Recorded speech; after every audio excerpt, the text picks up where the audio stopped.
കഥ നിനക്കായി അത്രമാത്രം. രചന ആരാണെന്നറിയില്ല. അവതരണം അബു തമീം. മനസ്സ് ആകെ കലുഷിതമായിരുന്നു. പോവണം എന്ന് മനസ്സ് പറഞ്ഞുകൊണ്ട് ഇരുന്നു. രാവിലെ പത്രത്തിലാണ് വാർത്ത കണ്ടത്. അപ്പോൾ തന്നെ ലീവ് എടുത്തു. ഭർത്താവ് ചോദിച്ചു, എന്താ സുമി ഇന്ന് ലീവ് എടുത്തത്? എന്റെ കൂടെ പഠിച്ചിരുന്ന ഒരാൾ മരിച്ചു, എനിക്ക് പോകണം ഏട്ടാ. ഞാൻ ലീവ് എടുത്തും കൊണ്ട് പോകണം സുമി? വേണ്ട ഏട്ടാ, ഞാൻ ഒറ്റയ്ക്ക് പൊയ്ക്കോളാം. നല്ല ദൂരമുണ്ട്, എങ്ങനെ പോകുമെന്നറിയില്ല. ഞാൻ എത്തുമ്പോഴേക്കും ശരീരം ദഹിപ്പിച്ചാലോ? ചിന്തകൾ മനസ്സിനെ അലട്ടി. ഏട്ടനോട് ഒന്നും തുറന്നു പറയുവാൻ കഴിയുന്നില്ല. പെട്ടെന്ന് അദ്ദേഹം ചോദിച്ചു, സുമി അത് സനിൽ ആണോ? പെട്ടെന്ന് എന്റെ കണ്ണുകൾ നിറഞ്ഞൊഴുകി. പിന്നെ അദ്ദേഹം ഒന്നും പറഞ്ഞില്ല. അദ്ദേഹത്തിന് എല്ലാം മനസ്സിലായി. അടുത്തുള്ള ട്രാവൽസിൽ നിന്നും ഒരു ദിവസത്തെ പാക്കേജ് വണ്ടി അദ്ദേഹം ഏർപ്പാടാക്കി തന്നു. നീ ഒന്നും ഉണ്ടാക്കുവാൻ നിൽക്കേണ്ട കേട്ടോ, മറ്റൊന്നും ചിന്തിക്കേണ്ട, ആരോടും ഒന്നും പറയുകയും വേണ്ട.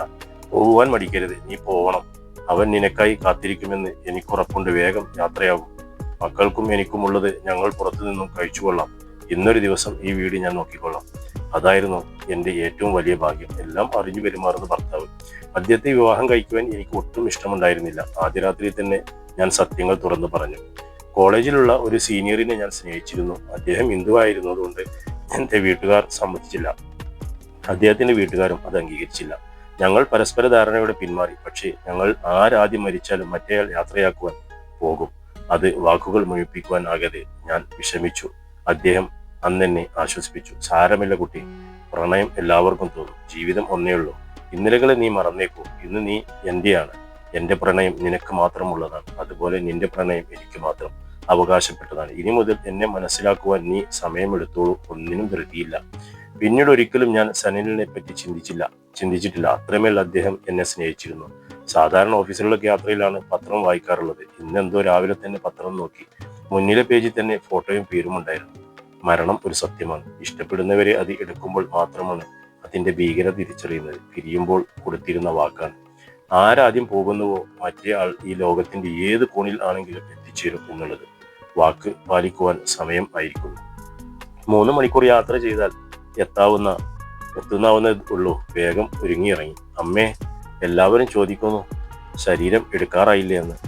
ഞാൻ അവന്റെ മുഖത്തേക്ക് നോക്കി.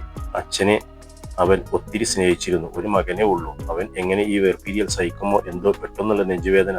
ആശുപത്രിയിൽ എത്തുമ്പോഴേക്കും എല്ലാം കഴിഞ്ഞിരുന്നു. അവർക്കും മാത്രമായി പല രഹസ്യങ്ങളും ഉണ്ടായിരുന്നു. അവനും അദ്ദേഹം നല്ല കൂട്ടുകാരനായിരുന്നു. അതുപോലെ ഒരു അച്ഛനെ കിട്ടുവാൻ അവൻ പുണ്യം ചെയ്തു കാണും. വിവാഹം കഴിഞ്ഞു വന്ന രാത്രി അദ്ദേഹം അല്പം അകൽച്ച കാണിച്ചു. പിന്നീട് എപ്പോഴും പരസ്പരം അടുത്തു. അപ്പോൾ മാത്രമാണ് അറിഞ്ഞത് അദ്ദേഹം ആരെയോ സ്നേഹിച്ചിരുന്നു എന്ന്. വീട്ടുകാർക്ക് ജാതി പ്രശ്നമായിരുന്നു. ഹിന്ദു ക്രിസ്ത്യൻ വിവാഹങ്ങൾ അത്ര എളുപ്പമല്ലാതിരുന്ന ഒരു കാലം. അദ്ദേഹം പഠിച്ചിരുന്ന കോളേജിൽ തന്നെ ആയിരുന്നു അവളും പഠിച്ചിരുന്നത്. അദ്ദേഹത്തെക്കാളും ഒത്തിരി ജൂനിയർ ആയിരുന്നു കുട്ടി. അവർക്കിടയിലെ അടുപ്പം അത് ആർക്കും എളുപ്പം മനസ്സിലാകുമായിരുന്നില്ല. അതിന്റെ ആഴം അളക്കുവാൻ ഇന്നും എനിക്കായിട്ടില്ല. രണ്ടുപേർക്കും വീട്ടുകാർ തന്നെ ആയിരുന്നു വലുത്. അവർ ഹോസ്റ്റലിൽ നിന്നായിരുന്നു പഠിച്ചിരുന്നു. ഒരിക്കലും വിവാഹം നടക്കില്ലെന്നറിഞ്ഞപ്പോൾ പരസ്പര ധാരണതയോടെ പിൻവാങ്ങി. അവളുടെ ഓർമ്മയ്ക്കായി ഒന്നും ബാക്കി വെച്ചിരുന്നില്ല. അവളുടെ പേര് എന്നോട് ഒരിക്കലും പറഞ്ഞിട്ടില്ല. ഒരു ഫോട്ടോയും ഒന്നും അദ്ദേഹത്തിന്റെ പക്കൽ ഉണ്ടായിരുന്നില്ല. എന്നിട്ടും അദ്ദേഹത്തിന് അവളെ ഒത്തിരി ഇഷ്ടമായിരുന്നു. അതിൽ എനിക്ക് പലപ്പോഴും അസൂയ തോന്നിയിരുന്നു. മോനെ, ഒരാൾ കൂടെ വരുവാനുണ്ട്. ആരാണമ്മേ? വരുമ്പോൾ പറയാം. അത് ആരാണെന്ന് പറയുവാൻ അവരുടെ പേരോ അഡ്രസ്സോ അറിയില്ല. പക്ഷേ മനസ്സു പറഞ്ഞു അവൾ വരും. ഈ ആൾക്കൂട്ടത്തിൽ മൊത്തം ഞാൻ തേടിയത് അവളെ മാത്രമായിരുന്നു. സ്വന്തം ഭർത്താവിന്റെ കാമുകി അവളോട്. പക്ഷേ എനിക്ക് ദേഷ്യമില്ലായിരുന്നു. അവൾ വരണേ എന്ന് മാത്രം മനസ്സ് പ്രാർത്ഥിച്ചു. അവൾ കാണുവാൻ വേണ്ടി മാത്രമാണ് പത്രത്തിന്റെ മുൻപേജിൽ വാർത്ത നൽകിയത്. ഫോൺ നമ്പറും വെച്ചിരുന്നു. ആരെങ്കിലും പറഞ്ഞാണെങ്കിലും അറിഞ്ഞു വരുവാൻ വൈകിയാൽ ഒന്ന് വിളിച്ച് പറഞ്ഞാൽ കാണുവാൻ വേണ്ട സൗകര്യം ചെയ്തു കൊടുക്കണം. ഫോൺ സൈലന്റ് ആക്കി കയ്യിൽ വെച്ചിരുന്നു. പരിചയമില്ലാത്ത നമ്പറിൽ നിന്ന് ഒരു കോളോ മെസ്സേജോ വരുന്നുണ്ടോ എന്നറിയാൻ വേണ്ടി.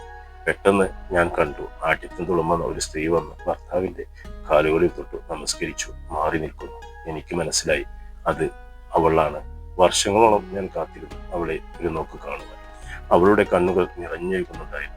അവരുടെ പ്രണയത്തിന്റെ ആയം ആ കണ്ണുകളിൽ ഞാൻ കണ്ടു. ജീവിതം ഒന്നേ ഉള്ളൂ. ഒത്തിരി സ്നേഹിച്ചിട്ടും ഒന്നിക്കുവാൻ കഴിയാതെ പോയവർ. ഞാൻ മകനോട് കണ്ണുകൾ കൊണ്ട് ദേഹം എടുക്കുവാൻ ആഗ്യം കാണിച്ചു. അവൻ ഒന്നും ചോദിച്ചില്ല. അവന് പ്രായമുണ്ട്. അവൻ അവരെ ഒന്ന് നോക്കി. അവനും എല്ലാം മനസ്സിലായി കാണും. അദ്ദേഹത്തിന്റെ ശരീരം ചിതയിൽ എരിയുമ്പോൾ അവൻ ഉണ്ടായിരുന്നു അവിടെ. എനിക്ക് അവരോടും ഒന്നും ചോദിക്കുവാൻ കഴിഞ്ഞില്ല. അല്ലെങ്കിലും ചോദിക്കുവാൻ ഒന്നും ബാക്കിയുണ്ടായിരുന്നില്ല. വീടിന്റെ ഒരു കോണിൽ ആരും കാണാതെ അവർ ഇരുന്നു. ആളുകൾ കുറഞ്ഞപ്പോൾ അവർ എൻ്റെ അടുത്തേക്ക് വന്നു. എൻ്റെ കയ്യിൽ പിടിച്ചു കരഞ്ഞു. ഞാൻ മകനെ മുറിയിലേക്ക് വിളിപ്പിച്ചു. പിന്നെ പതിയെ വാതിലടച്ചു. അവനെ അവർ കെട്ടിപ്പിടിച്ചുമ്മ വെച്ചു. പിന്നെ ഒന്നും പറയാതെ വാതിൽ തുറന്നു പുറത്തേക്ക് ഇറങ്ങി. അവർ കാറിൽ കയറിപ്പോയി. അപ്പോൾ മകൻ എന്നെ നോക്കി. ഞാൻ അവനോട് പറഞ്ഞു, ആ വയറ്റിലാണ് നീ പിറക്കേണ്ടിയിരുന്നത്, അത്രമാത്രം അറിഞ്ഞാൽ മതി.